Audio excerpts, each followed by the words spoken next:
இந்த தடவை மீன் பிடிக்கலான்னு நானும் என் நண்பர்களோட கிளம்பி வந்துட்டேன். ஆனா வந்த இடத்துல எல்லா இடமும் வறண்டு போனதுனால எங்கனால மீன் பிடிக்க முடியலங்க. இவ்வளவு தூரம் வந்துட்டு எங்கனால மீன் பிடிக்க முடியலன்னு ரொம்பவும் கவலையா தாங்க இருந்தது. இருந்தும் என் நண்பன் ஏதாவது சமைச்சு சாப்பிடலான்னு சொல்லியிருந்தான். என்ன சமைச்சு சாப்பிடலான்னு கேட்கும்போது இன்னைக்கு ஞாயிற்றுக்கிழமைங்கிறதுனால பிரியாணி செஞ்சு சாப்பிடலான்னு என் நண்பன் சொன்னான். இங்க இருக்கிற யாருக்குமே அவ்வளவா சிக்கன் பிரியாணி செஞ்சு பழக்கம் இல்லைங்க. நாங்களே வலையதளத்துல பார்த்து தான் செய்யணும்னு நினைக்கிறேன். சரி, இன்னைக்கு ரெண்டுல ஒண்ணு பாத்திரலான்னு என் நண்பனும் விறகடுப்பு செய்யறதுக்காக கல்லு தூக்க ஆரம்பிச்சுட்டாங்க.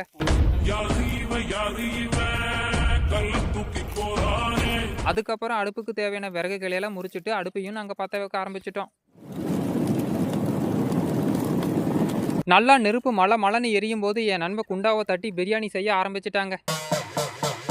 கொழுந்து விட்டு எரியிற நெருப்புல குண்டாவை வச்சு நாங்க எண்ணெயை ஊத்த ஆரம்பிச்சிட்டோம். என்னடா ஆரம்பமே அமக்கலமா இருக்குங்கிற மாதிரி எண்ணெயை ஊத்திட்டு இருக்கிற அதே சமயத்துல நெருப்புக்கு கொஞ்சம் கோவப்பட்டு என் நண்பனுடைய காலில் இருக்கிற முடியெல்லாம் கருக்கிருச்சுங்க. இன்னைக்கு என்ன ஆனாலும் பரவாயில்ல, பிரியாணி சாப்பிடாம இந்த இடத்த விட்டு நகர மாட்டோம்னு சொல்லி அரைச்சு வச்ச இஞ்சி பூண்டை கொதிக்கிற எண்ணெயில நல்லா வறுத்து எடுத்துட்டாங்க. இஞ்சி பூண்டை நல்லா வறுத்து எடுத்தக்கு அப்புறம் தாங்க தெரியுது இன்னும் வெங்காயமும் தக்காளியும் வெட்டவே இல்லைன்னு. முதல் தடவை பிரியாணி செய்யும் போது இந்த மாதிரி கோளாறான விஷயம் நடக்கிறது சாதாரணம் தாங்க. அரசியல்ல இதெல்லாம் சாதாரணமா. மடன்னு வெங்காயத்தையும் தக்காளியும் வெட்டிட்டு இஞ்சி பூண்டு முழுசா கருகிறதுக்கு முன்னாடி நாங்க போட்டாகணும். நல்ல வேலை, இஞ்சி பூண்டு கருகிறதுக்கு முன்னாடி நம்ம வெங்காயத்தை போட்டுட்டோம். வெங்காயத்தை போட்டுட்டு திரும்பி பார்க்கறதுக்குள்ள இவங்க என்ன பண்ணுறாங்கன்னு நீங்களே பாருங்க. அவசரமா அனல் பறக்க பிரியாணி செஞ்சுக்கிட்டு இருந்தா வந்த இடத்துல பொறுப்பு இல்லாம கேம் விளையாண்டுகிட்டு இருக்காங்க. வெங்காயம் நல்லா வணங்கின உடனே வெட்டின தக்காளியும் கூட கறியும் போட்டு ஒன்னாவே வணக்க ஆரம்பிச்சிட்டோம். இது மாதிரி தக்காளியோட கறியை சேர்த்து போடும்போது சீக்கிரமா கறி வெந்துருன்னு நாங்க நினைச்சோம். என்ன ஒரு புத்திசாலித்தனம்.